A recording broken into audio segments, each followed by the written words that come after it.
una pregunta concreta y consiguió una respuesta concreta y explicitó ese camino. No, o demais, deixe que a própria comunidade científica vá a levar. E divulgue, isso se preocupe-se em divulgar. Não perca a oportunidade de um congresso, de um artigo imediatamente, mas tenha certeza que é uma coisa pequena, é uma pergunta concreta, uma resposta concreta. E aí você vai transcender, aí vai contribuir com a comunidade científica. Tudo bem, esses seriam comentários. De novo, em quanto mais concreto, específico, situado o problema, melhor. Bem, o que se chama o recorte empírico, o recorte teórico, tenha o domínio disso. E nosso domínio é muito limitado. Mas se é bem, aí os fenômenos da ciência, particularmente esse termo chamado inferência, se infere, se leva para outras situações semelhantes. Outros pesquisadores vão fazer esse papel. Porque na hora de revisar uma revisão bibliográfica, descobrem, é interessante, não é? Olha a maneira como fez, olha a metodologia que utilizou. Então, essa grande contribuição. Então, esses sonhos do grande pesquisador que pega tudo, não concreto. Esse seria, então, esse primeiro recado a partir desse exercício, né? Cada um vai aplicando aí. Muito bem, agora começamos, né? Já quase estamos na hora do intervalo, mas tudo bem, temos mais uma meia hora aí.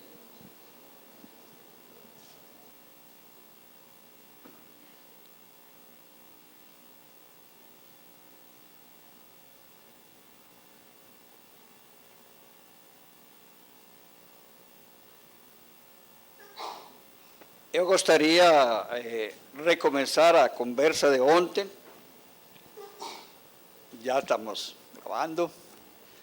A partir da importância que tem a pergunta. E retomando também o conceito de que se vamos produzir um conhecimento, que esse é o desafio de uma pesquisa científica, esse conhecimento não tem mais que a seguinte pretensão: responder a uma pergunta.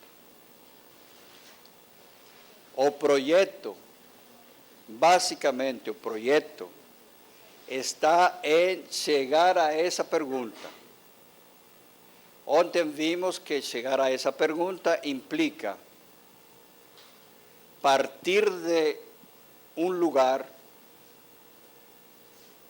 A relevância dessa pergunta está exatamente quando atende a necessidades concretas. Todas as necessidades são necessidades historicamente situadas. Cada sociedade, em cada época, se cria suas necessidades. Esse elemento subjetivo é muito forte. Lembrem o exemplo dos moradores de rua em São Paulo que processaram a prefeitura porque tirava eles de seu espaço vital. Por um pouquinho, umas horas. Eles processam a prefeitura porque não é problemas para eles. É problema da prefeitura. Então, todo esse elemento subjetivo é importante. Cada um cria sua necessidade, cada sociedade, cada processo produtivo, cada processo educacional, cada cultura cria suas necessidades. Se nós partimos dessas necessidades, dessa sociedade, desse processo, dessa situação social, econômica, produtiva, nós estamos dando já de cara a relevância a nosso projeto. Essa necessidade precisa ser indagada, perguntada, questionada, problematizada. E transformamos isso em um problema. Só que a necessidade é muito mais abrangente. Nós vamos afunilando entre essas necessidades alguns problemas, mas não perde o vínculo com a necessidade maior. Problema que se funda em uma necessidade. Esse problema racionalmente pode ser tratado em forma de indagações, indagando, perguntando sobre esse problema. Esse problema deve ser traduzido, transformado em indagações múltiplas. Essas indagações múltiplas, como não somos capazes concretamente de tratar todas elas, não é? Então vamos selecionando algumas questões de essas múltiplas indagações para formar um corpo possível de ser trabalhado. Por sua vez, essas questões precisam ser sintetizadas em uma pergunta que é a que a gente coloca num resumo ou coloca no projeto como a principal. Nós vimos, então, que a importância da pergunta e o cerne de um bom projeto é ter pergunta. Qual a pergunta? Chegar aí é elaborar um bom projeto. Esse processo que nós colocamos aqui neste gráfico, o problema, a necessidade que se traduz em problema, para tudo isso o instrumental básico é a capacidade de perguntar, de gerar indagações, de gerar frases interrogativas.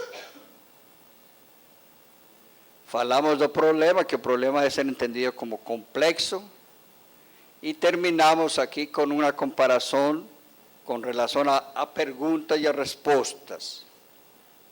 Para todas as perguntas nós temos respostas, e as primeiras que encontramos, e é interessante isso, as primeiras que encontramos nessa hora de perguntar, de elaborar perguntas, é que outros já responderam a essas perguntas. O senso comum, a religião são muito ricas em responder a todas as perguntas. A razão mítica responde a tudo. Outras pesquisas sistematizadas na literatura, outros projetos já desenvolvidos, todos esses respondem possivelmente a essas perguntas que estamos fazendo sobre essa necessidade, sobre esse problema. Aí colocamos um primeiro problema, é como tratar essas respostas. Essas respostas devemos tratar como saberes. Saberes significa respostas que estão aí no leque, no estanque, nos sistemas de informação, nas bibliotecas, na rede de internet, tudo tem aí as respostas. O pesquisador deve tomar uma atitude crítica com relação a isso. Não aceitá-las.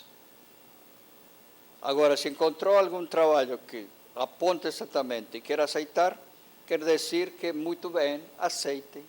É um conhecimento válido.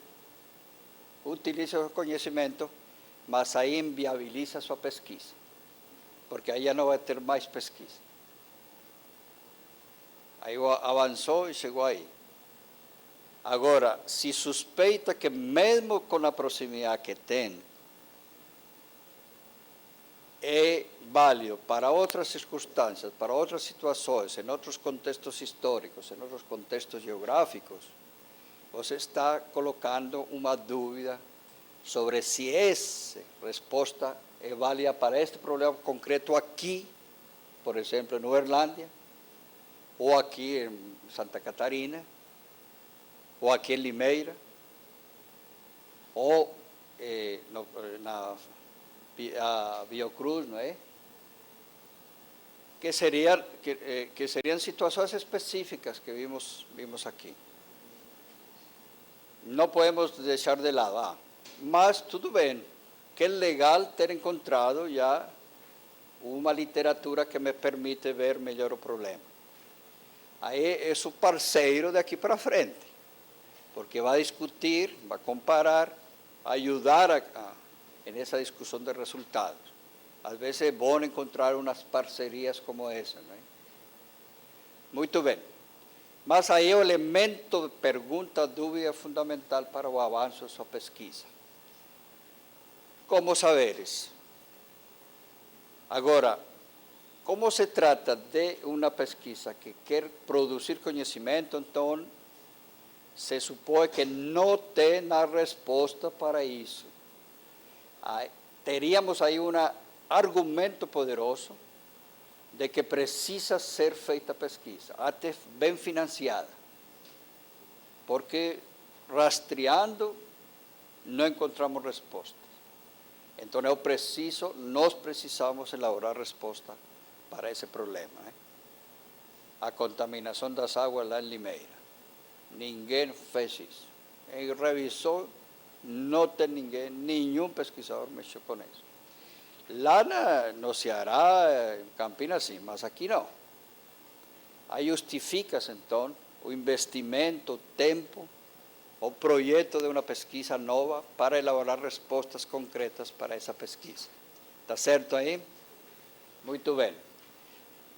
Hoje de manhã, vamos trabalhar a elaboração da resposta.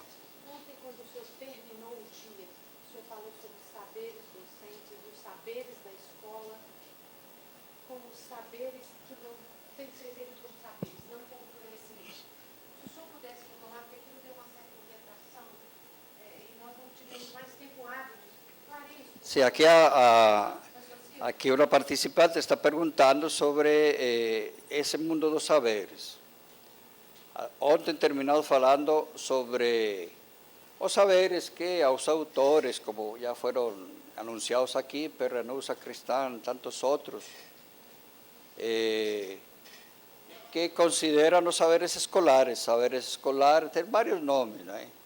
Depende. Estão os saberes científicos, resultado das pesquisas científicas.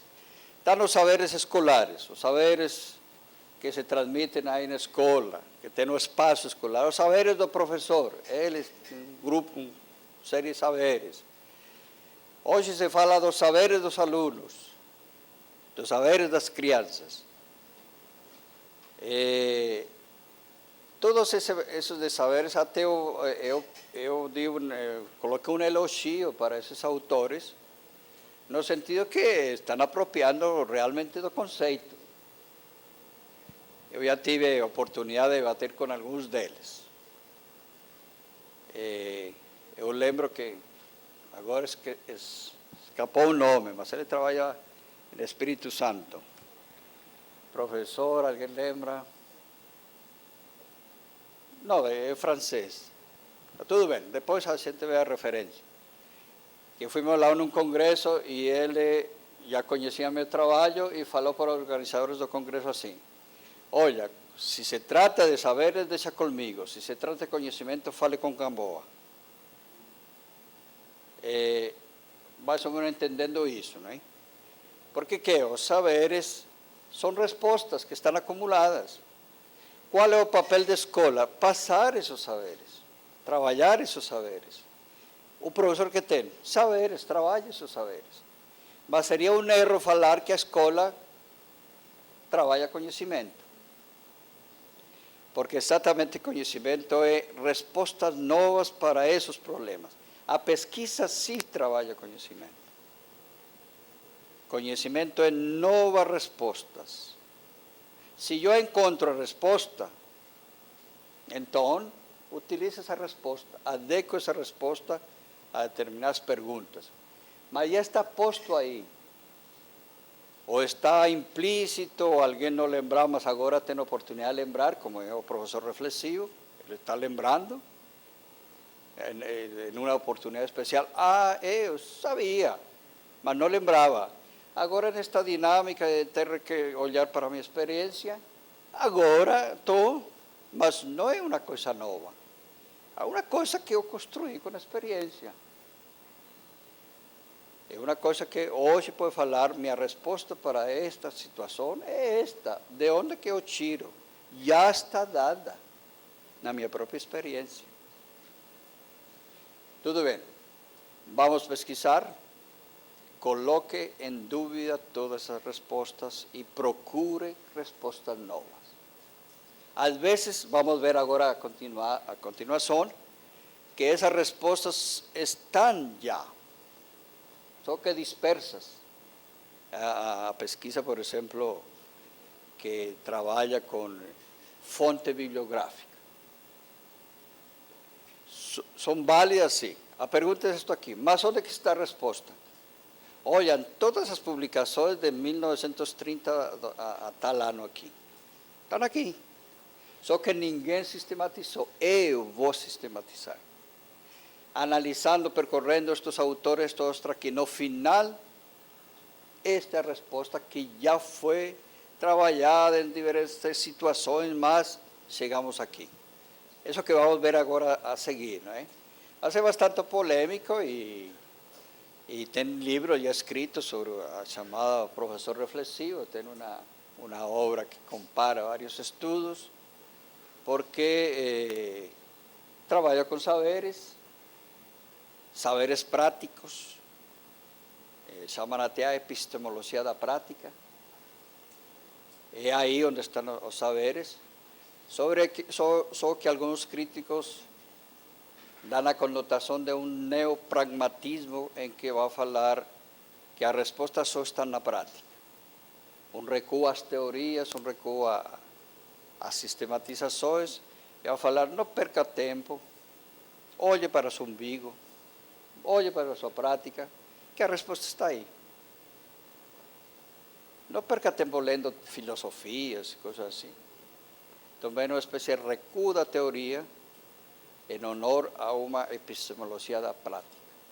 São debates que não teriam muito a ver aqui com nossas direções. A gente pode debater lá com Darío, com os colegas que trabalham na educação reflexiva, é tranquilo aqui na faculdade, qualquer momento debatemos. Mas, para efeito de nosso curso aqui, de nosso projeto, ter uma tarefa agora para amanhã. Como elaborar a resposta? Se já temos essa montagem da pergunta em um projeto, como elaborar a resposta? Como é um projeto, lógico que o projeto não elabora nenhuma resposta. O projeto prevê como construir a resposta. Vou repetir. O projeto trabalha com a construção da pergunta, faz todo esse trabalho, quase que o 70%, 80% de todo o documento que chama-se projeto corresponde a isso. E depois tem uma segunda parte que apenas se enuncia, se prevê, é como montar a resposta. Está certo?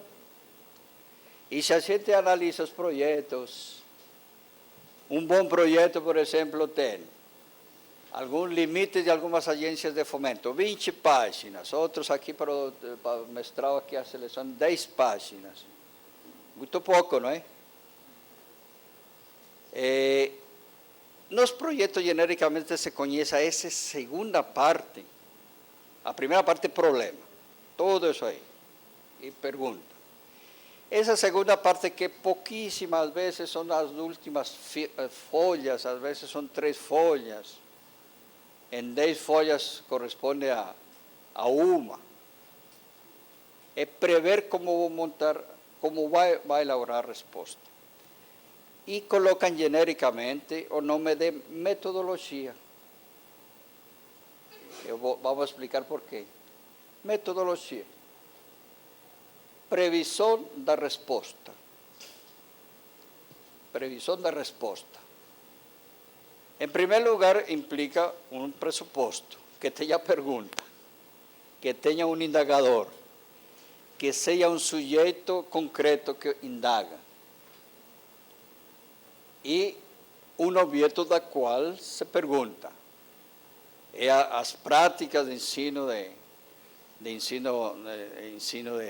de artes, é os impactos orçamentários para atender a mudança de faixa etária aí, e que hoje sabemos gravíssimo problema no orçamento do Brasil, é a contaminação da água, é a formação dos agentes de saúde, dos sujeitos que atendem a saúde em suas várias leques, 14 grupos, etc., que devem responder isso aí. O que significa então en este momento em que se chama método? Método no projeto diferente é um método na realização da questão. Isso vamos ver hoje à tarde com mais clareza. Temos dois métodos, que é o método do processo, chamado método de pesquisa, e o método que é o método da exposição, como se expõe. Nos projetos de pesquisa predomina muito o método de exposição, anunciar, anuncia. Caminho é a relação entre sujeito e objeto. O que se prevê em primeiro lugar quando eu tenho uma pergunta? Vamos prever, vamos para a segunda parte, vamos prever a resposta. Vamos fazer um anúncio de como possivelmente vamos elaborar a resposta. A primeira opção, lógica, é lógica. Primeiro que temos que definir é quem que vai responder essa pergunta. Quem que vai responder essa pergunta? Objeto, fenômeno. Em outras palavras, se eu não tenho a resposta, e a literatura que eu analisei, a revisão bibliográfica, os saberes que já consultei, não respondem, então alguém tem que responder. Aí, tecnicamente, se vai escolher essa pergunta, quem que responde, ou uma segunda pergunta, que fontes vou utilizar para responder essa pergunta? Primeira opção, fontes. A questão de fontes não é apenas na pesquisa histórica, em todas as pesquisas. E nós temos um mapeamento de fontes. Depois vamos entrar em detalhe. Uma vez que você delimite as fontes, possivelmente as projeções estatísticas, possivelmente a análises da água, ou da contaminação das águas que tem aí, possivelmente fontes vivas ou fontes testemunhais, as pessoas que passam por esse processo, ou documentos, currículos, planos de aula, livros didáticos utilizados. Isso.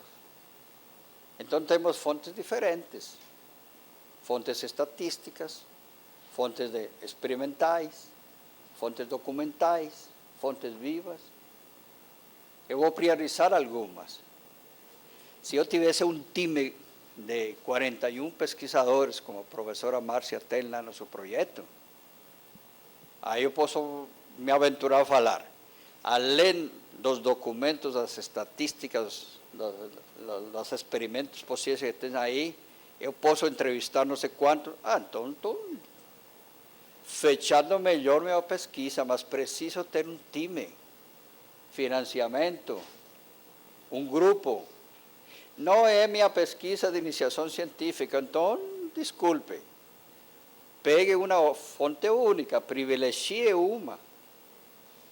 Em outra pesquisa, vai ampliar e vai colocar outras. Então, é uma questão de opção técnica, limite de tempo, limite de recursos. Eu fui lá na escola e primeiro escolhi documentos, todas as atas ou registros que tem lá. Vou lá, o ano passado teve um incêndio, queimou tudo. Minhas fontes documentárias.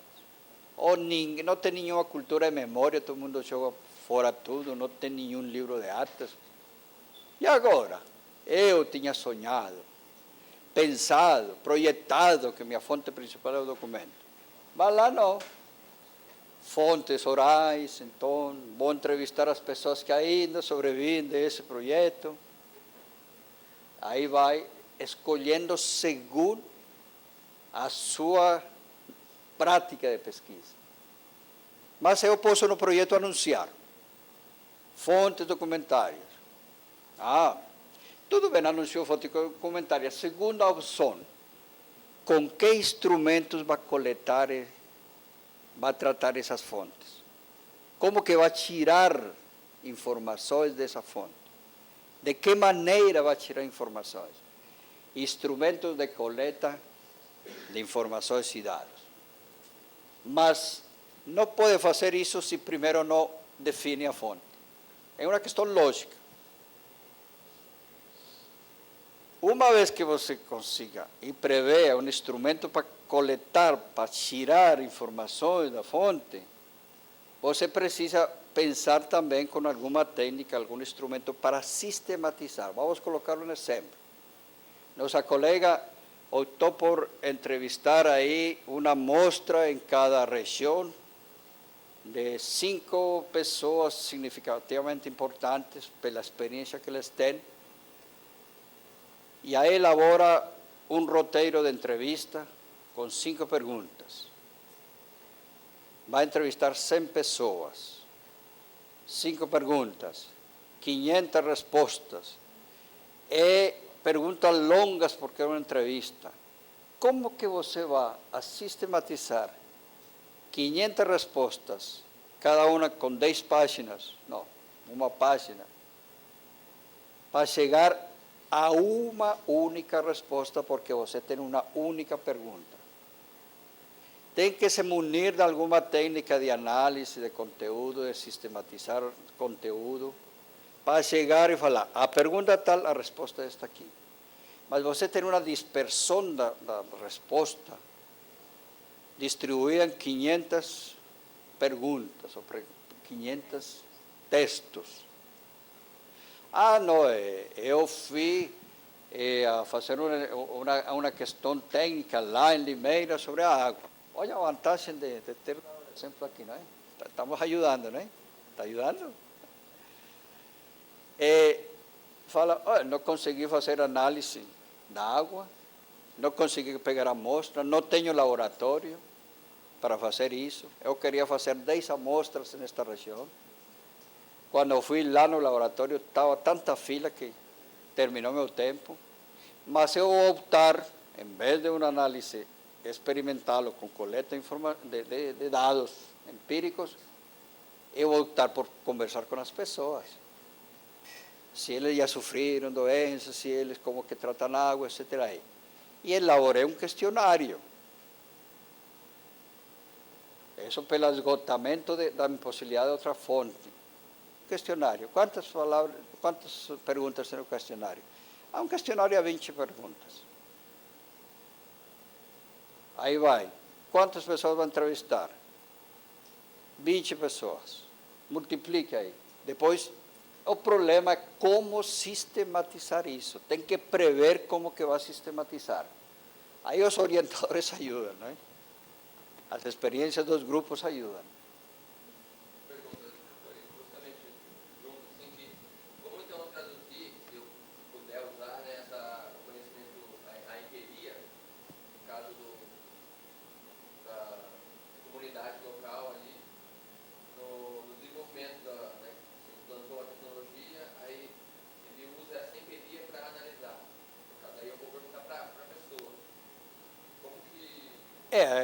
Agora vamos ver um pouquinho, quando venha, vamos ver os diferentes tipos de fontes que poderia utilizar. Não?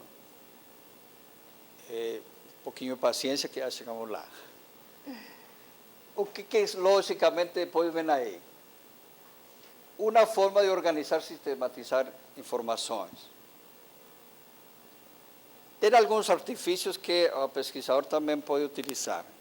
Olha, eu tenho tantas possíveis respostas que desvia toda a coleta, que a literatura e a própria experiência nossa nos leva a falar que já tem respostas possíveis, o que se chama hipóteses.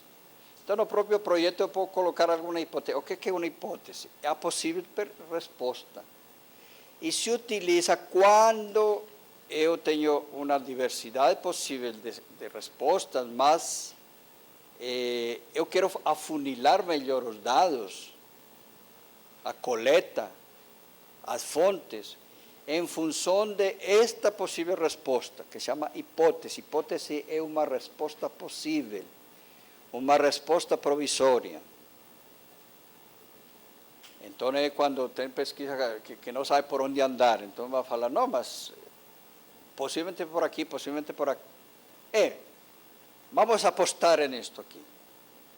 Entonces vamos a afinar desde a fonte até a sistematização. Então a importância é chegar a algumas hipóteses e respostas parciais que orientam a coleta e organização dos dados. E não se preocupem com isso, porque é possível que você faça um investimento orçamentário e de tempo e de equipe por um ano, financiados por la FAPESP, por las agências de fomento, e no final não era essa resposta, o que se chama hipótese negativa. E agora, com que cara vai sair lá para a agência de fomento? E aí? Não se preocupe que a ciência avança mais pelas hipóteses negativas que pelas hipóteses afirmativas. Pergunte para Edison, o cara que inventou aqui as lâmpadas. Mais de 1000 experiências negativas, colocava gás misturado com não sei o que e nada, queimava. Outro tipo, misturava tanto por cento com outro, nada. De puro cansaço, ele falou, agora não coloco nada, vou sugar tudo o ar que está dentro. Pô, deu. Hipótese negativa. E aqui foi quase que por sorte, né? Por puro cansaço. E aí tem muitos exemplos na ciência. Então não se preocupem com montar todo um esquema a partir de uma hipótese e no final não dá. Por quê? Porque já não é por aí, é pela outra suspeita que a gente tinha. Você queria perguntar, por favor? Aqui, ao você falar, fez lembrar uma colocação feita por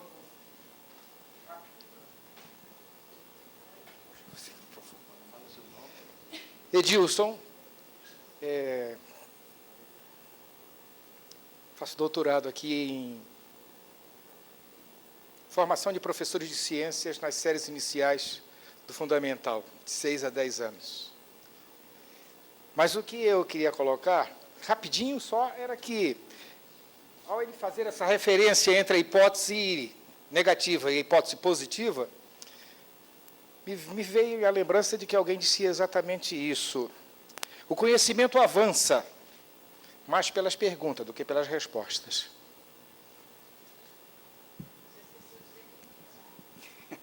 Ah, sim. Eu nem sei mais se sou físico. Muito bem. O conhecimento avança mais pelas perguntas, é a nossa tese central aqui, até pela figura do Mika, não é? E também, muitas vezes, por hipóteses negativas, né?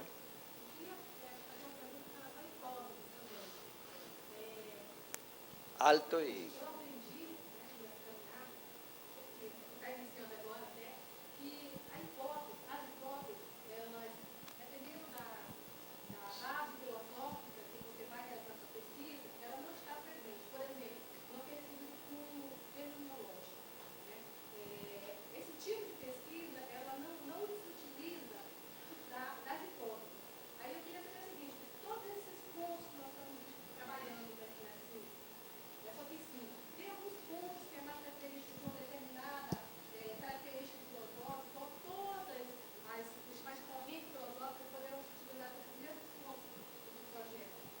Muito bem, então aí vem a especificidade, você bem apontou. Em algum tipo de pesquisa, e particularmente pesquisa que trabalha essa perspectiva fenomenológica, ou que trabalha uma perspectiva de... Porque todas estas pesquisas de caráter fenomenológico sempre trabalham com nem sequer tem categorias prévias, não tem hipótese prévia. Vamos colocar um exemplo. Eu gostaria de saber, aqui no público, vamos fazer uma pesquisa, e podemos fazer rápido, né? Coloquem em um papel, cada um, coloquem em um papel, por exemplo, conte una experiencia de un buen profesor. Localícenla. Profesor de matemática de primera serie, localizado. ¿Por qué que ese profesor es buen profesor? Eu tenho a pergunta, por quê? O que é um bom professor para esta turma aqui? Coloco uma situação concreta. Na sua memória, nas suas lembranças, localize um bom professor. Situe ele no espaço e no tempo. Em que lugar? Ah, na minha escolinha lá. Em que época? Quando tinha 6 anos. O que aconteceu? Aí narra o relato. Bom professor, este que fazia assim. Qual é a característica desse bom professor? Olha, dá perguntas. Dá pergunta. Eu posso prever a resposta? Sei lá. Nunca posso prever. Por isso não pode trabalhar com nenhuma hipótese. ¿Por quê? Porque aí vamos ver para alguns, porque é simpática, porque é sorridente, porque domina conteúdo, porque conversa com todo mundo, porque tantas possibilidades que eu nem me atrevo a chutar alguma delas. Não tem como. Com que categorias de análise? Também não. Todo é a posteriori, depende dos resultados que vão começando a ser sistematizados. Então, quando se fala de hipótese, e estamos falando aqui em forma genérica da ciência, não é?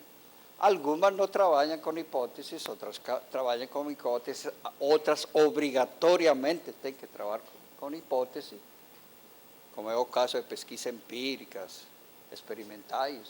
Senão fica doido, que variável vai trabalhar, que elementos vai trabalhar. Tem que ter algum tipo de hipótese. Mas a advertência está legal. Vamos, uma vez que tenha isso, é importante no projeto também prever, além da fonte, a sistematização para chegar à pergunta, à resposta, alguns elementos que chamam-se de corte teórico, de referencial teórico. Em 10 páginas não dá para colocar nada, em 20 menos ou mais, doutorado. A FAPESP, o CNPq fala, olha, dependendo do projeto, se é pesquisa doutoral, não passe 20 folhas, porque se você não em 20 folhas não conseguir colocar, aí está donado, não tem nada claro na sua cabeça. Então, 20 páginas. Eu estou montando um projeto temático, aqui para a FAPESP. Aí falam aí, você pode utilizar até 50, 60 páginas, mas você tem que ter 3 pesquisadores, mínimo, de instituições diferentes, ainda 5 assessores estrangeiros. Então, aí você pode ampliar, é temático, você pelo menos vai envolver 10 pesquisadores. Então, limite, 50 páginas. Mas o comum dos projetos são 10 e 20. O que eu posso fazer como referência teórica, referencial teórico? Categorias de análise. Definir o título, talvez definir o título. O título é este aqui. Quais são as palavras-chave que utiliza? Esta. Impacto. O que é impacto? Sim? Esgoto. O que é esgoto? Ensino de artes. O que é ensino de artes? Segundo a legislação tal, nos currículos de ensino de arte, é isto aqui. Segundo os dicionários específicos técnicos, esgoto significa tal coisa. Impacto estatístico ou a famosa classificação aí. Idoso. O que é idoso? Segundo a Organização Mundial da Saúde, estes são os termos que tem aí. E aí vai. Explique o título. E as palavras-chave do título. E alguém que já trabalhou com esgoto da literatura aponta que estes autores, vai trazer alguns. Tudo que você escreva como definição, ou como afirmação, ou como explicitação de essas palavras, coloque uma fonte bibliográfica. ¿De dónde que tirou essa definição? Dicionário tal, tal, tal. É o que vai montando na bibliografia. Mas em 10 páginas dá para colocar o que eu já estou pensando como referencial de interpretação. Tem uma opção, coloque em anexo, mesmo que ultrapasse as 10 páginas, porque já tem um certo consenso, você coloca em anexo tudo o que quer. Bibliografia a ser consultada, não a que citou, não a referência que colocou no texto, bibliografia que complementar, bibliografia a ser consultada. E coloca aí, olha, a definição de reprodução cultural, aí, cadê nosso colega historiador, é trabalhada por Bourdieu em tais obras, por tales outros autores, que eu vou consultar, essas são minhas referências. Então, essa parte referencial, algumas categorias, pode anunciar, as categorias mais importantes nesta análise são estas. O suporte teórico que teríamos aí está na bibliografia complementar. Aí coloco alguns autores, ver bibliografia complementar. Eu já fiz um levantamento de fontes. Eu já te pensei um instrumental. Vou ler um roteiro de entrevista. Nas 10 páginas não cabe. Mas cita, ver anexo número 3. Eu estou pensando em levantar os dados com este roteiro. Aí vai. Então a gente recebe um bom projeto, nos limites dos editais, 20 páginas, e às vezes vem esclarecendo uma bibliografia complementar, um roteiro de instrumentos, a descrição do processo de experimentação, por exemplo, que utilizaria o colega lá, quais são os reagentes, como que se faz uma análise de contaminação segundo este modelo, e pode até bolar aí a necessidade de comprar uma determinada substância para fazer isso. A lista de materiais, a lista de anexos, mas precisa colocar, mínimo, definir o título e as palavras que você utiliza lá. E se vai ampliando, aí já tem um lastro de autores, de referências, de revisão bibliográfica que estão apontando para lá. Isso seria o que se prevê lá na metodologia, prever as respostas e prever elementos de categorias e de interpretação das respostas. Estamos apenas no ABC, não é? Eu gostaria de avançar um pouquinho, porque previsão da resposta é o que se chama a metodologia no projeto. Vamos destrinchar melhor. Que fontes eu posso ter? A literatura anuncia, e aí é genérico, não é específico para um modelo. As fontes mais comuns utilizadas é a bibliográfica. Eu coloco como exemplo uma obra-prima aqui de pesquisa histórica no país, é nosso colega Saviani, que já foi anunciado aqui. A tese de livre docente dele, eu tive o privilégio de que a auxiliar de pesquisa dele deu para mim os materiais, falou, o que eu tenho com esses materiais aí? Deixa para mim que eu coleciono no Paideia. Olha aí, quais são as tendências teóricas da educação brasileira? Quais? Fontes.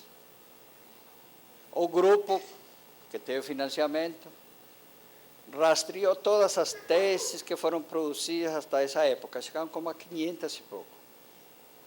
Depois, catálogos das editoras dessa época, os mais importantes que tenham como área específica de educação. Tantos. Revistas especializadas, tantas. Chegaram a 1.400 opções de fontes. Tantas teses, tantas.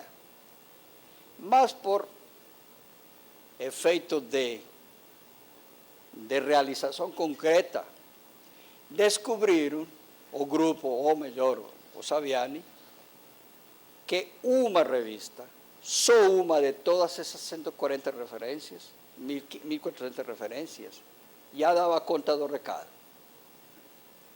Revista Brasileira de Estudos Pedagógicos.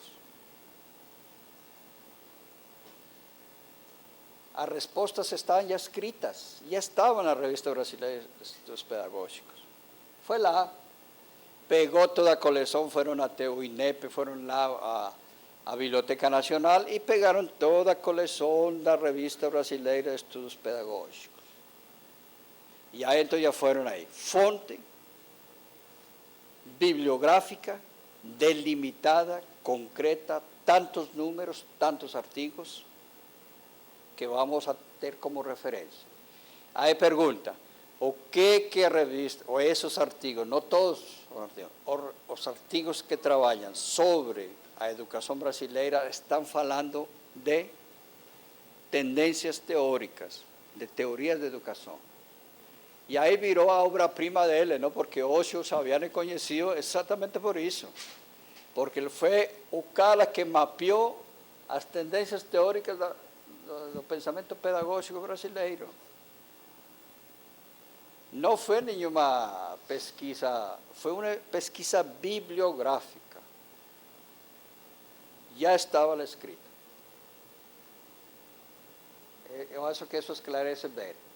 Quando você opta por uma pesquisa bibliográfica, tem que delimitar claramente quais fontes. 53 artigos publicados entre o ano tal, em tal revista. Um determinado autor, as obras de Sartre entre tal ano a tal ano, porque o cara escreveu tanto que vai se perder. Outro, em outro momento, o outro pesquisador vai delimitar as obras dos anos 50 para cá. O jovem Sartre e o velho Sartre.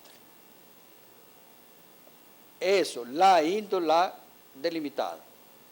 Isso existe um certo rigor, não é fonte bibliográfica, não. Quais, anexo, estas. Tudo bem. E se eu tenho fonte bibliográfica já definida, como que eu vou coletar dados nessas fontes? Como que eu vou tirar? Tem artifícios tecnológicos. Vou fazer fichamento, ficha por cada obra que tenha aí, e a pergunta que eu faço a essa obra, em tal página está respondendo assim. Um fichamento. Qual é a técnica de coleta? Fichamento. Como sistematizo técnica de tratamento? Aí vou ter que fazer uma análise de conteúdo dessas fichas. Não tem outro jeito. Para sistematizar. Técnicas. Como organizo os resultados? Como que apresento os resultados? Com uma tabela de conteúdos. Olha, uma tabela de conteúdos. Esta categoria foi definida assim, esta outra assim. Alguém quer ver um trabalho bem feito? Está aqui a autora. A Márcia fez um trabalho com as pesquisas, 70 pesquisas no Nordeste, e na hora de defender seu doutorado tem 2 volumes de anexos. Cada pesquisa tem uma ficha. Cada 2, 3 páginas. Mas se alguém vai conferir, vai lá, na pesquisa tal, na página tal, segundo esta ficha que sistematiza tudo, você encontra tal coisa. E vai lá. E desafio para qualquer um. Então aí tem uma segurança no método. Como que você chegou a esta resposta? Olha, sistematizei desta maneira, fiz esta compreensão de conteúdo desta maneira e utilizei esta fonte. Quer mais rigor, quer mais certeza? Aí ninguém brinca com esse autor. O. Muito bem. Olha, essa questão de fontes bibliográficas é complicado, é muito disperso, não dá. Eu vou utilizar documentos. Por quê? Porque os livros escritos sobre ensino de arte, cadê a Rosana? O ensino de arte. Não dizem muita coisa, não. São os documentos lá, os projetos, os currículos aprovados nas universidades, os planos de aula, os autores citados lá, os professores que ensinam essa disciplina. E está tudo registrado. Esses catarinenses são muito cuidadosos. Tudo registram, tudo documentam, tudo escrevem, relatórios, prontuários. Olha, me dá confiança que as respostas que estão nos prontuários, na área de saúde, olha, cuidadosamente, nesse hospital se anota tudo. O prontuário completíssimo. Me garante, vou trabalhar então nesses documentos. Uma vez escolhidos os documentos, vai ver como sugar, como tirar informações desses documentos. Possivelmente também sejam fichas. Não, olha, não tem nada disso aí. Eu tenho que trabalhar com as vozes vivas, os testemunhos, as fontes vivas, os sujeitos que vivenciam isso, que estão vivendo o problema da contaminação da água. Chamar genericamente fontes vivas, fontes testemunhais, sujeitos. O que eu vou fazer com eles? Já defini, é eles que vão responder. Aí vai falar, e como coleto informações com eles? Aí vai falar, olha, quantos são, possivelmente? 100. Eu vou bolar uma entrevista com eles. Aí começa a fazer a viabilidade técnica. Quanto dura a entrevista? Em meia hora. Multiplique por 100, tanto. Eu preciso coletar em 2 meses. Não dá. Onde que localizo essas pessoas? Todos trabalham no mesmo lugar, então fácil, pegou ele lá. Não, outro estado. Não dá para fazer entrevista. Embora seja o instrumento mais rico que mais informações poderia dar. Então, em vez de entrevista, eu vou bolar um questionário mais pobre em informações, mas que me permite pegar uma maior população. Em vez de ser 100, eu posso pegar 500. E aí vai fazer essas equações de viabilidade técnica nesse período, nesse tempo que tem. Começa a fazer opções. Então, um questionário. Eu vou fazer um questionário aberto, que as pessoas respondem livremente. Não, mas a maioria, a faixa, ou melhor, o nível escolar deles, acho que eles faz muito tempo que não escrevem uma frase. Então não adianta colocar um questionário aberto, que as pessoas vão receber e responder.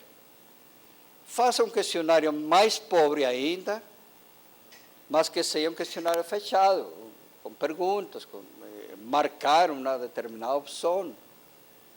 Olha, todas essas opções, uma vez definida a fonte, são viabilidade técnica concreta, como que otimizar a coleta. E aí vem uma leque de opções técnicas, fichas, diários de campo, gravadores, vídeo, tabelas, registros. Todos esses materiais são pensando como tirar informações dessa fonte. Qual é a melhor maneira de tirar? Vou colocar o exemplo aqui do colega que vai estudar a água, né? Ele vai falar, olha, uma forma legal é se eu pudesse entrar em uma determinada área rural lá, pegar as fontes de água que tem, as nascentes de água que tem, pegar uma amostra na nascente depois, 1 quilômetro depois outro quilômetro depois, para ver. Eu preciso coletar amostras, levar para o laboratório. Não adianta perguntar às pessoas, inviabiliza aí. eu tenho que ver realmente aí, antes da chuva, depois da chuva, e aí vai mapeando a coleta e leva todos esses dados para análise. Aí você vai perguntar, e lá na análise você tem algum protocolo especial de análise? Sim, eu vou utilizar o protocolo tal, utilizado na alguma entidade que trabalha em água, que para análise eles utilizam este protocolo. Colocam tal substância, não sei o que, E o resultado, então, vou pegar tantas amostras. Aí como sistematizar isso? Com uma tabela estatística. Durante tantas amostras, dá tanta proporção, tal. Então vai utilizar como sistematização a estatística, o que não é válido quando você vai fazer uma entrevista. Como que vai fazer sistematização estatística? A chamada pesquisa quantitativa qualitativa. Aqui sim, aqui precisa, porque como que sistematiza 30, 50 amostras em fases diferentes, em períodos diferentes? A estatística é uma boa ferramenta para fazer isso. Muito bem, então, esse mapa que temos aí, só tem uma intenção para vocês aqui do programa, ou da oficina. A lógica. Quando eu recebo um projeto de pesquisa e fala, muito bem elaborado, problema, necessidade, chegou a pergunta. E lá no final vai falar metodologia. Eu vou utilizar entrevistas. Eu fico doido porque fala, por que entrevista? Entrevista é metodologia. É uma técnica. E acabou, porque entrevista, segundo o autor, é isto aqui. O cara não sabe o que é pesquisa, porque primeiro tem que definir e justificar por que a fonte é fonte viva. Definir os possíveis sujeitos. Para depois disso falar que o instrumento que vai utilizar vai ser entrevista, senão ninguém sabe por que optou por entrevista. Uma simples lógica. Estou colocando. Tem a pergunta, quem que responde a pergunta? O fenômeno, o objeto, a prática. Mas isso é tão genérico que vai perguntar, que elementos que se vinculam a esse fenômeno, a essa prática, a esse fenômeno, que me permite coletar? Fontes. Fontes. Que fontes? Experimentais, caso aí analítica, fontes vivas, fontes documentárias. Nenhuma delas. Eu mesmo vou observar em sala de aula, vou diretamente no campo, vou registrar com uma tabela de registro, vou fazer meu diário de campo, todos os detalhes. A fonte é o mesmo, é a observação direta. Sozinho não dá. Vou me organizar um grupo participativo, vamos discutir o projeto, você observa isto, você observa isto, você observa isto, vamos registrando com este protocolo de observação, pesquisa participante. Pesquisa experimental, tem que pegar instrumentos, elementos, fazer reações, experimentos. Modelos cibernéticos, ciberespaciais, metafóricos, iconográficos. É muito utilizado aí em alguma ciência, né? O arquiteto vai falar, eu preciso fazer um prédio, e antes de fazer o prédio, vamos tomar um cafezinho, se ainda está aberto aí. E na volta vamos falar dos fontes iconográficas, tá bom? Voltamos a recuperar os conceitos básicos aqui sobre a segunda parte de um projeto, é a previsão, é prever, por isso projeto, é projetar como que vamos a elaborar ou construir a resposta. Primeira opção lógica é quem vai responder. Lógica, o fenômeno, objeto, de qual objeto de estudo. Mas o objeto de estudo tem uma maneira de falar, um jeito de responder. Então, quais as formas como responde esse objeto? com palavras, com símbolos, com dados, com informações, com registros. Muito bem, no caso aqui da contaminação da água, talvez o objeto não fale para você. Ele vai falar através de respostas através de dados que você coleta. Qual é o nível, por exemplo, de contaminação de tais, de contaminação dessa água? Quais são os padrões que você tem aí? Aí você precisa ir lá fazer uma coleta, uma leitura disso e traduzir em palavras. Então as coisas falam, os objetos falam.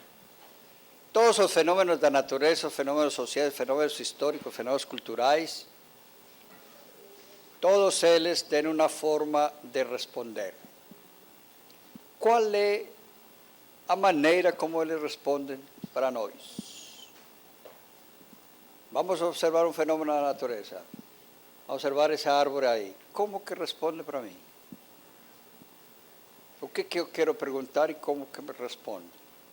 Aí vem as diferentes tecnologias, diferentes formas de tirar informações. Eu quero saber, por exemplo, qual é a conduta de um átomo. Conduta de um átomo? Como que se comporta um átomo? Como que reage? E como que responde? Aí eu preciso o laboratório de luz sincrotron aqui, vizinho nosso, ir lá e o cara responde com símbolos, com gestos, com códigos, tudo codificado e eu não consigo entender. Isso para falar alguma coisa hoje à tarde interessante. Será que existe um modelo específico para a física, para a química, para as ciências sociais? Será que a fenomenologia é apenas para a história? Será que a física não trabalha com fenomenologia? Aqui, por exemplo, trabalha com fenomenologia. Está falando. Está dando sinais. É uma linguagem. Interprete essa linguagem. Então, é mais ou menos essa questão. Os fenômenos respondem. Depende da pergunta e a maneira como eu pergunte e o veículo da resposta. Esse é o veículo da resposta, a fonte, tipo de fonte. E como que eu sistematizo? Uma das fontes bastante utilizadas aí nos ciberespaços, ou as fontes modelares, chamadas também iconográficas, é através de modelos, chama de fontes modelares. Quando um arquiteto projeta um prédio e para a seguinte necessidade, nesse prédio deve funcionar tais serviços, uma casa. E aí ele vai falar, o que pode responder para mim? Ele monta uma maquete. Se eu preciso de espaço útil, mas ainda quero um jardim, e ainda um espaço X, e ainda tal coisa, então vai colocando aí, eu tenho essa realidade, eu quero calcular aí faço uma casa de um andar. Aí fala, não, e o jardim? Aí ele vai falar, não, vamos tentar 2 andares. Ah, dá. Vamos tentar isto aqui, a resposta. E a entrada de luz, e em verão, e em inverno, e quando chove. Todas as perguntas. Não tira, ele monta uma maquetinha aí e vai falar, subindo fica tal espaço. E depois chega para o cara que, olha, para as suas perguntas, quais são os passos? Aí pergunta, você qual é a sua profissão? Quais são os seus hábitos que tem? Ah, você precisa de uma biblioteca, não é? É o ponto mais importante de sua casa. Em que lugar vai colocar? E aí vai gerando perguntas. E a maquete vai respondendo. E nesta hipótese, antes era maquete mesmo, subir, colocar com isopor, com não sei o quê. Agora eles têm um computador lá, um modelo lá e vai falar a área tal, a corrente, a forma, a cultura da pessoa, sim? A circulação de dentro. E aí vai colocar, vamos colocar a questão. E se moram apenas 2 pessoas? E se moram 10? E aí vai a maquete vai respondendo. Um engenheiro vai falar, estou projetando, tem um problema, uma necessidade, precisamos fazer uma ponte de vão, 30 metros de vão. Qual é o nível de resistência, o que precisa? O tamanho do ferro. Ele vai falando, eu vou experimentar. Aí termina a vida e cai a ponte, não é? Fala, não, eu tenho um modelo, a gente tem a resistência de 1 metro, com a resistência de 1 metro multiplica por tanto, é um modelo que vai responder. Se nós projetamos 10 metros, então precisamos isso se projetamos 30. Até tem a resposta. Quem que está respondendo a essas perguntas? O modelo. O modelo iconográfico pequenininho, né? A maquete. Os modelos experimentais, os modelos ciberespaciais, quando você tem esses gráficos no computador. Aí chega o astrônomo e projeções aí, o que nós contamos ontem, não é? Eu tenho lá na observação dos céus uma proporção de olhar através de um telescópio, aprofundo não sei quantos anos-luz, multiplico por...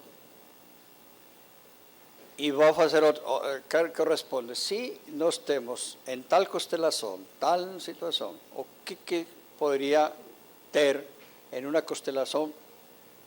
Quem que está respondendo? Exatamente um modelo que foi colocado nesse instrumento que vai dando respostas. São os modelos legais aí, não é? E as ciências humanas?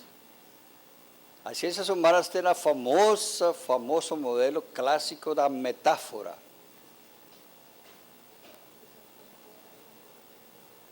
Famoso como qual? A metáfora marxista. A sociedade é uma construção, é um prédio. A infraestrutura do prédio, as bases, são de caráter econômico. As características dessas aí. Eu vou construir sobre esse prédio um primeiro andar ideológico, cultural, não sei o quê. Não pode sair do limite da resistência disso aí porque cai. A sociedade que desmonta. Né?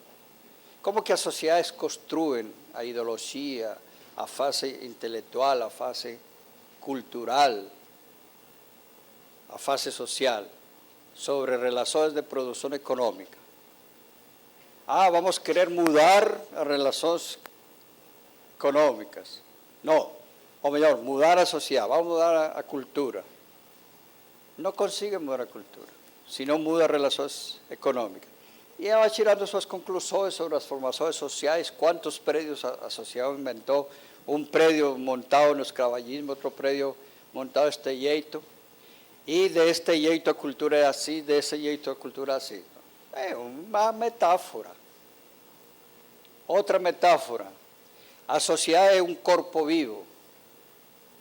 Tem uma funcionalidade assim como o corpo. Alguém desempenha a função de cabeça, outra de mão, outra de peso, outra é funcionalismo. Não é?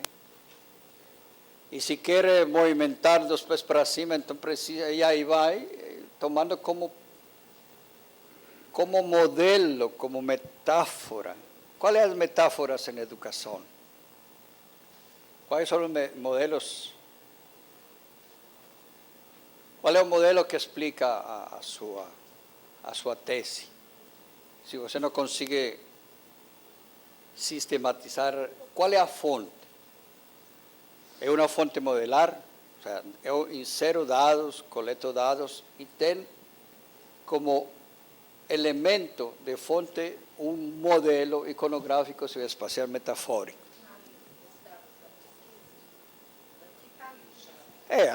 Alguns tomam como... Uma pergunta, se eu modifico a superestrutura, será que modifica a infraestrutura? Segundo este modelo, não. Se eu modifico a infraestrutura, é possível que possa modificar aí. Mas o problema é, eu acho assim, Mas a gente está colocando isso como que responde para minhas perguntas. No caso do engenheiro, que tem um modelo de resistência a materiais, as perguntas vão dando resposta ao modelo. O caso, por exemplo, do arquiteto, é a maquete que está dando respostas. Essas são outras fontes. Outro diferente. Aqui a fonte é diretamente as pessoas. Não precisa de um modelo cibernético, nem um modelo, ou melhor, de um modelo para responder. É a própria fonte. Então já é a fonte viva, já é o documento, já... Sim, aí não precisa já de ter como fonte um modelo. Estou colocando modelo porque algumas pesquisas exatamente, que se chamam pesquisas modelares, é porque utiliza modelo como resposta, vai respondendo. E tem modelos em todas as áreas, não é? Medicina, não é? Olha, até tem, se nós injetamos, por exemplo, tanto quantidade de tal coisa aí, como que o modelo está falando, porque está controlado para falar, olha, o grau de resistência equivalente a... Às vezes são os chamados experimentos, os ratinhos de experimento, não é? Esses modelos, sim, fundamentam a hipótese. Não podemos fazer a resposta sobre muito se utiliza, por exemplo, os cobaias, não é? O cobaia, no final, é um modelo. Só que em si mesmo já é um experimento que transfere para a condição humana. Qual é o organismo que mais se assemelha ao corpo humano? Será o ratinho ou será, por exemplo, os suínos, os porcos? Assim não se... Só que o próprio porco já é em si mesmo uma fonte para uma experiência de caráter biológica na área. Agora, transfere para semelhança com o ser humano? Não, é que a gente quer fazer o experimento no ser humano, só que eticamente não dá. Vamos transferir a fonte de respostas a um modelo.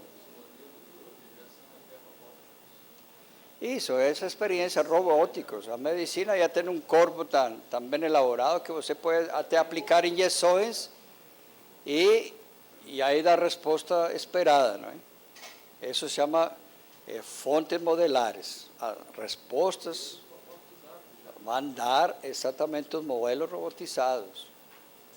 Só estamos colocando a maneira de informação, que não se esgota apenas nestas fontes, tem muitas outras fontes. Muito bem. Uma vez previsto, então, como a resposta,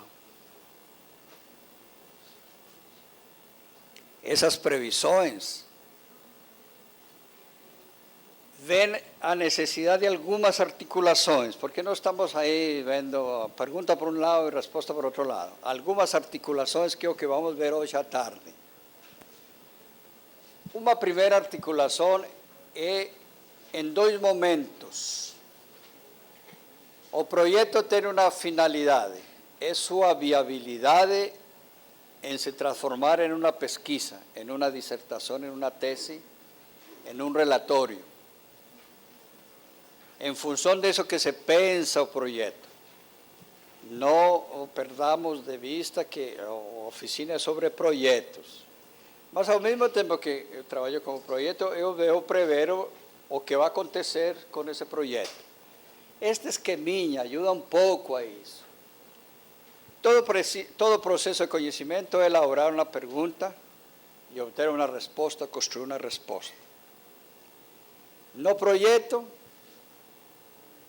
que é a primeira parte que temos aqui, nesse lado esquerdo, eu faço a pergunta, e uma previsão da resposta. E neste primeiro momento do projeto, a pergunta ganha destaque. Eu tenho até um quadrinho levando esta linha para cá, não é? A resposta apenas é anunciada, apenas é prevista. Nesse outro livro, eu acho que está bem o livro aí sobre métodos e epistemologias. Eu, em um determinado lugar eu já coloco até a linha aqui mais para cá. A ênfase no projeto é dado na pergunta. E a resposta é prevista. A primeira parte, que corresponde ao problema, e que às vezes tem esse título, problema, prevê essa situação, problemas, indicadores, antecedentes, questões, perguntas, e alguns elementos que ampliam isso, justificativas, objetivos, mas que compõem essa primeira grande parte do projeto. Na segunda parte, a resposta. Prevê a resposta. Como que vai elaborar a resposta? Prevê fontes, instrumentos, técnicas de organização, critério, algumas categorias de análise, se tem ou não hipótese, algum referencial que ajude a interpretar os resultados. Basicamente, são os dois elementos que estão presentes aí. Depois de que esse projeto passou pelos rituais de aprovação, no grupo de pesquisa, no exame de qualificação, conseguiu ingressar no programa lá de doutorado, de mestrado, de iniciação científica, ganhou bolsa. Então aí vamos realizar o projeto. Vamos realizar segundo a previsão, só que tem como produto final o relatório, a tese, a dissertação.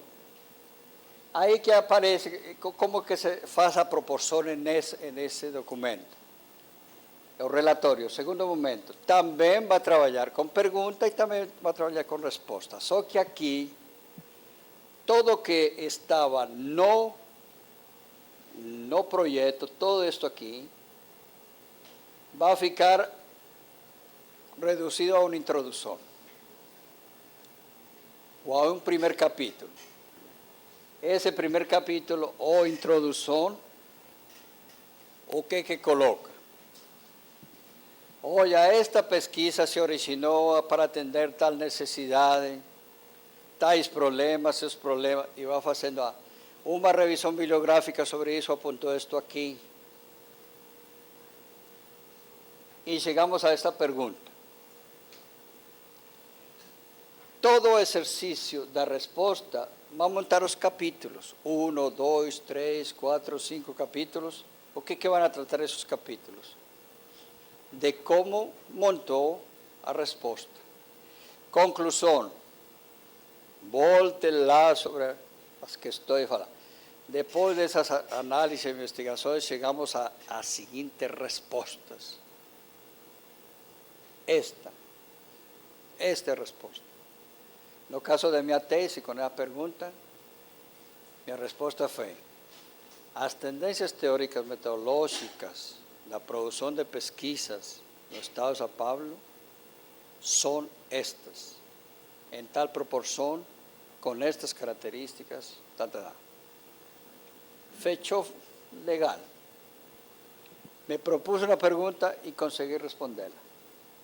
E ainda chegou à conclusão, mas no meio tinha um capítulo teórico, uma questão de discussão de resultados, um confronto com outros resultados, mas no final, no resumo, em 20 linhas eu coloquei, esta pesquisa tratou sobre esta necessidade de uma reflexão filosófica sobre a pesquisa educacional, se propôs esta problemática, gerou essa pergunta, utilizou-se estas fontes.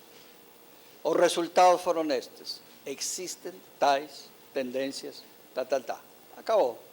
Querem saber como que foi? Entre nos capítulos. Entre lá.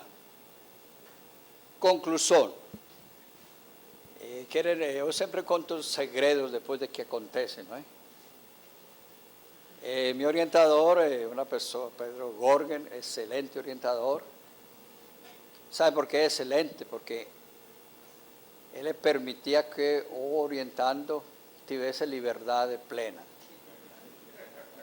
Porque era director de la facultad y tenía poco tiempo, no. Porque él realmente, él escoge muy bien sus orientandos. Você faz. Muito mais quando eu encaminhei para a FAPESP, na primeira aprovaram, falou, então está tudo feito. Aqui não, você se vira porque já tem elementos que garantem que você se vira. Mas as conclusões, ele me pegou. Nas conclusões, ele me pegou. Aí me pegou e aí onde aprendi de certa forma. Você tem estas questões aqui, mas aqui você não precisa resposta. Você que comentou muita coisa. Como assim que 10 páginas de conclusões? Me apresenta 3, máximo 3. Tem que ser bem preciso. Esta é a sua pergunta, esta foi a sua resposta. E aí, propriamente, ele me echou foi só nas conclusões. O resto, ele lia com cuidado e falava, tudo bem. E aí? Não, continue, não tem problema. Relatório para a FAPESP, tá bom. Mas ele me pegou nas conclusões.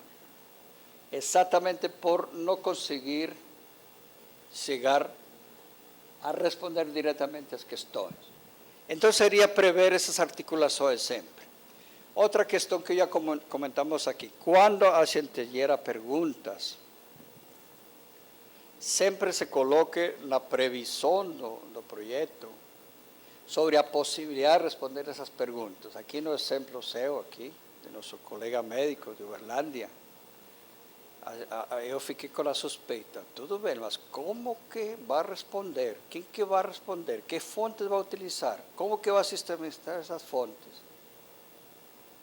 É um tanto difícil, que a não ser que se tenha um recurso já acumulado, um domínio de estatística mundial para fazer previsão de 40 anos. Como?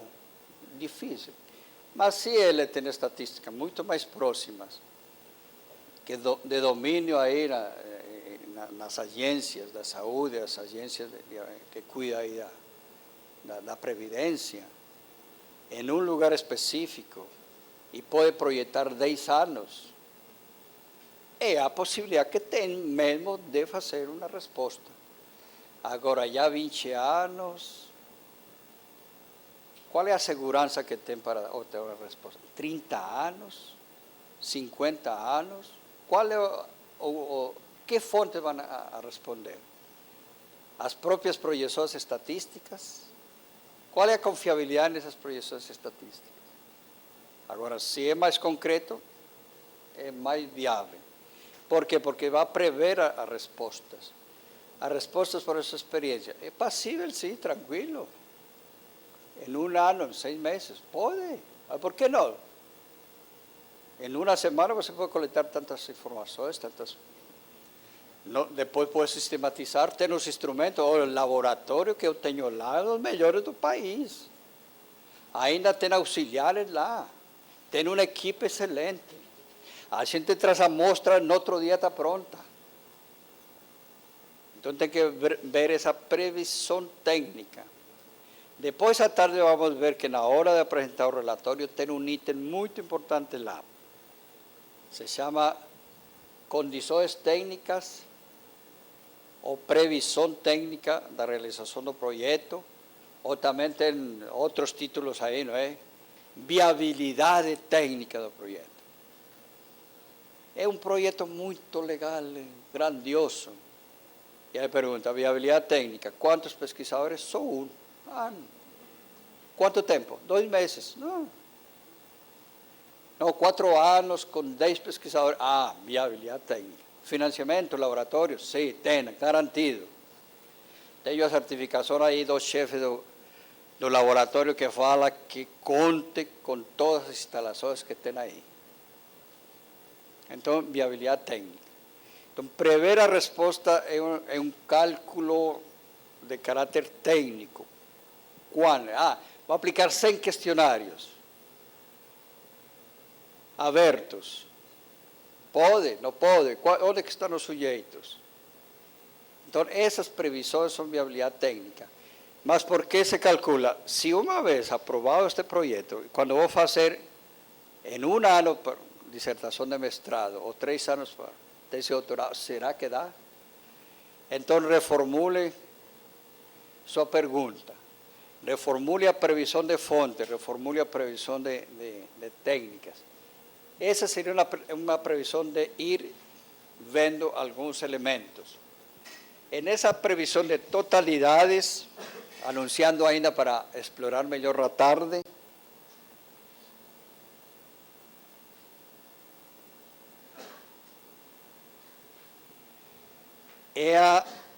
algumas concepções que começam já a aparecer aqui. Tem uma colega que fez a pergunta sobre fenomenologia. Já começa a criar problema aí. O sujeito sou eu. O objeto é a contaminação das águas em Limeira. Esse fenômeno. É mesmo? Você é sujeito e esse é objeto. Aí vem diferentes situações. Todo objeto, primeira condição, é uma condição científica, o princípio ontológico. Todo objeto, todo fenômeno, todo acontecimento, toda experiência é ontologicamente existente quando ocupa espaço, tempo e movimento.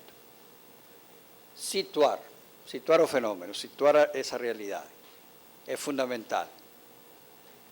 Você tem uma realidade empírica que determina um determinado fenômeno, delimita o fenômeno.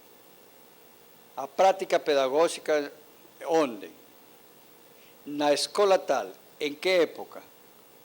No ano de 2010. No caso da experiência histórica. A experiência pedagógica, o ensino de matemática, quando? Nas primeiras escolas do país. Que época? Ano tal, tal.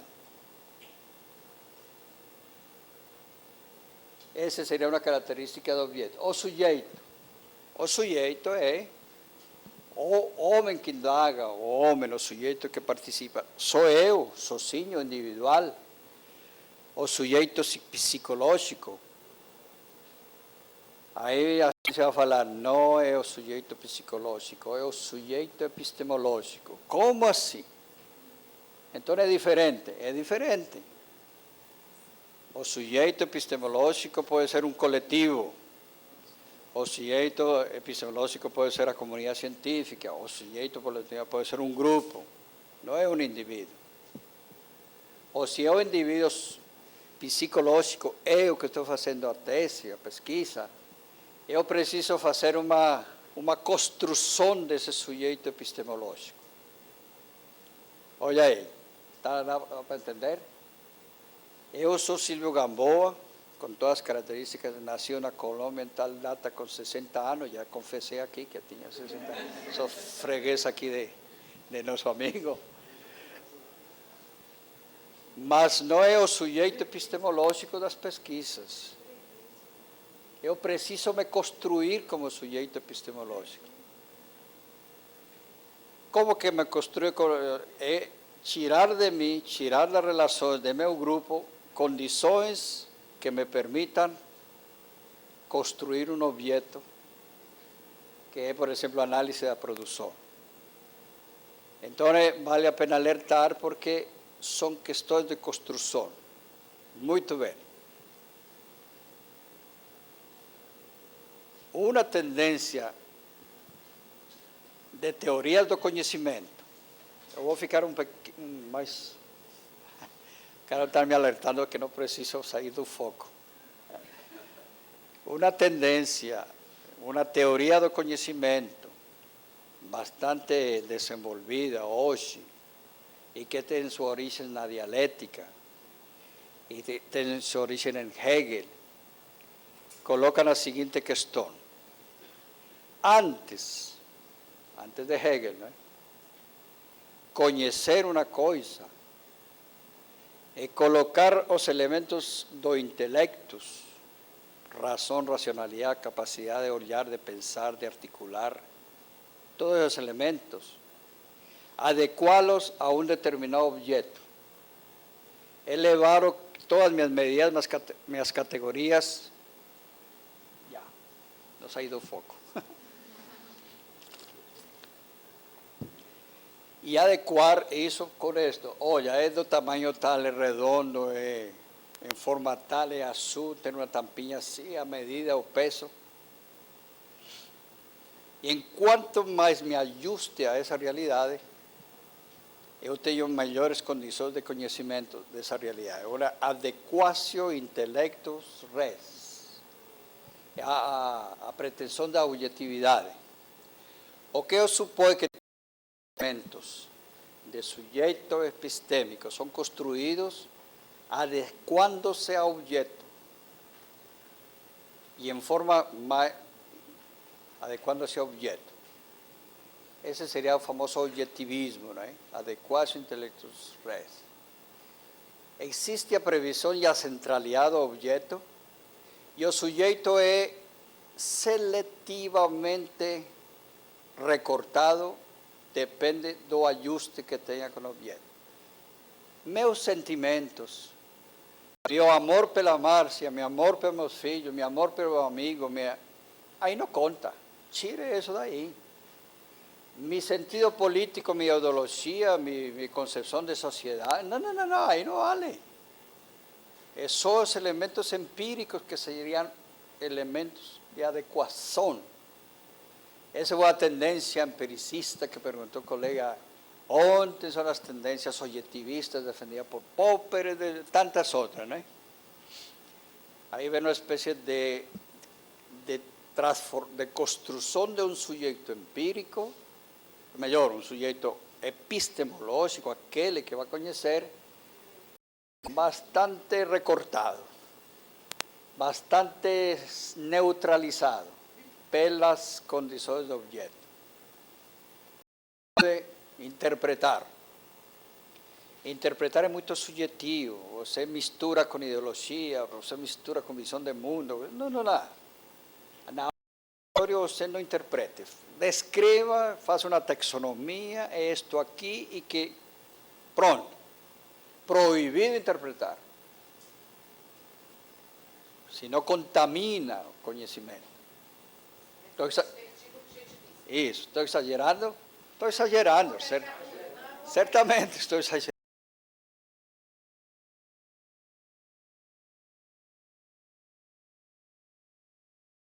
E como Copérnico fez uma revolução com relação à teoria ptolomeica, em que antes o centro do universo era a Terra, o objeto, e em torno de eles giravam o Sol, os planetas, os sujeitos. Agora é o contrário. O Copérnico provou o contrário. É o Sol que é o centro, isto é, o que estava por fora agora é centro, o sujeito que estava por fora agora é o centro. E eu provo um copernicano na teoria do conhecimento, porque agora é o sujeito centro. Porque se o sujeito não quer perguntar a idade do fenômeno a que alunos, nunca vai ser dado objetivo. É o que quero perguntar. Se não quero ver a cor, nunca se transforma em dado objetivo. Se não quer saber o peso médio que os colegas magrinhos, a maioria é magrinho aqui, não é? Como eu. Não vai ser resultado, não vai aparecer como registro, não vai aparecer como dado, não vai aparecer como indicador, nada. Então é o sujeito que comanda o processo. É o contrário, adequar os objetos às situações, aos gostos do sujeito. Aí vem uma série de diferenças entre a fenomenologia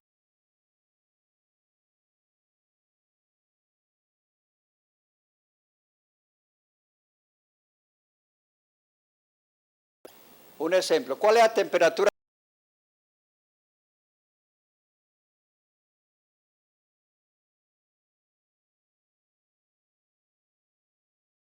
Vida. Acá tengo un termómetro.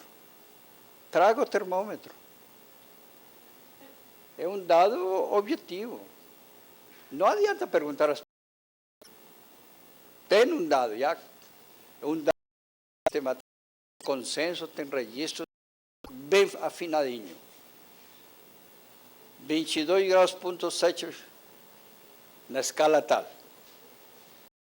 A fenomenologia vai falar, não adianta isso, para que serve saber isso aí? O que importa é como as pessoas se sentem. Como que se sente você aqui? Confortável. Categoria numérica, gostoso. Será que quantitativamente gostoso, confortável? Ah, não, tem que ser com categorias qualitativas, não quantitativas. As brigas entre se é mais importante o sujeito.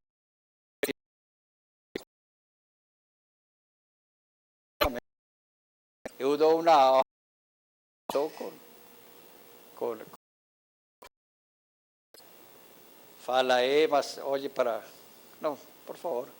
Vai. Bem alto, bem alto.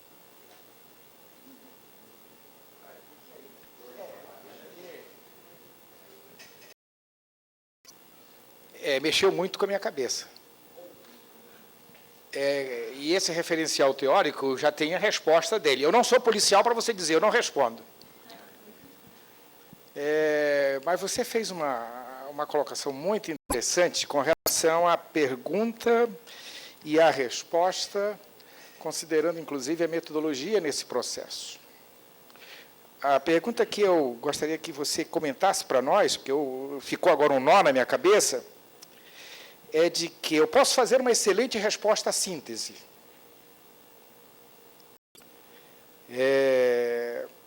Mas eu quero que o meu relatório seja bem defendido, enquanto autor do relatório. E eu sei que eu vou estar diante de uma banca em que tem um referencial teórico, ou uma fonte metafórica, de diferentes visões. A pergunta é o seguinte, eu estou vendo um objeto, estou diante de uma banca que são sujeitos bem diferentes, com visões diferentes, e a pergunta é, eu posso, com um problema síntese, já que é oficina, diante de um problema síntese, eu posso chegar em respostas diferentes? Muito bem. A coisa mais importante que acho que vem tanto na questão como que estamos colocando aqui é o que vem aí a seguir.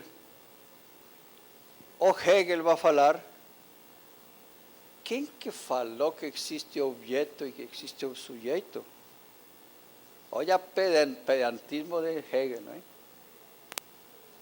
Aristóteles, que defendia, os empiristas que defendiam a objetividade, o objeto presente, a adequação do sujeito ao objeto.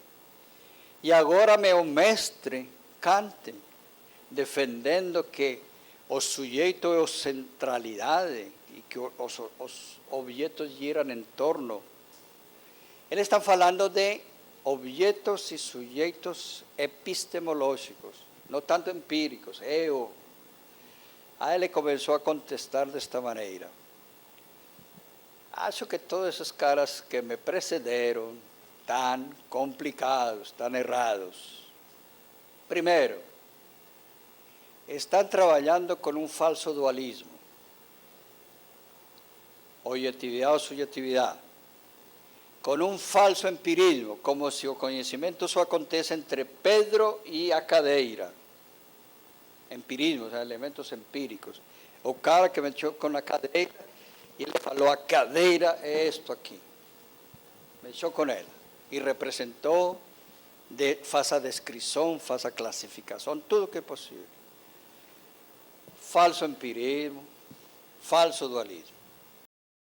Vamos a melhorar a questão. Não existe nada disso. Não existe sujeito e não existe objeto. Aí não complicamos com ninguém. Está bom aí até agora? Existe um sujeito psicológico chamado pesquisador X e existe um problema da contaminação da água lá. Realidade. Mas como objeto sujeito epistêmico não existe nenhum. Não existe. Existe uma grande necessidade. Como garantir o atendimento provinciário para nós idosos de 60 anos de aqui a uns anos. Esse é um grave problema. E aqui nosso colega que quer estudar isso aí. Existe o problema, existe um sujeito, ou um grupo de sujeitos, porque não sou ele, certamente que acho que todo o Ministério da Previdência está com esse problema, não é ele, então é um sujeito epistêmico coletivo, é uma comunidade científica coletiva, é um grupo, não sou eu, é a humanidade, por não falar de outro jeito, e que a partir disso precisamos construir um objeto e um sujeito. Muito bem. Falso dualismo, um falso empirismo. Eu tenho realidades ou totalidades a serem construídas. Esse é o desafio para entender um pouco hoje à tarde aí as dinâmicas. Mas vão a tomar sua lanche de almoço pensando em que não existe nem sujeito nem objeto. Por que vamos falar de sujeito? Não existe. Então, não adianta. Precisamos construir esse sujeito e esse objeto. O melhor termo, então, para essas compreensões é como construir esse sujeito indagador e esse objeto que responde às indagações. É um processo de construção. O conhecimento é um processo de construção. E à tarde é o capítulo mais importante. Ninguém perca esse capítulo. Obrigado.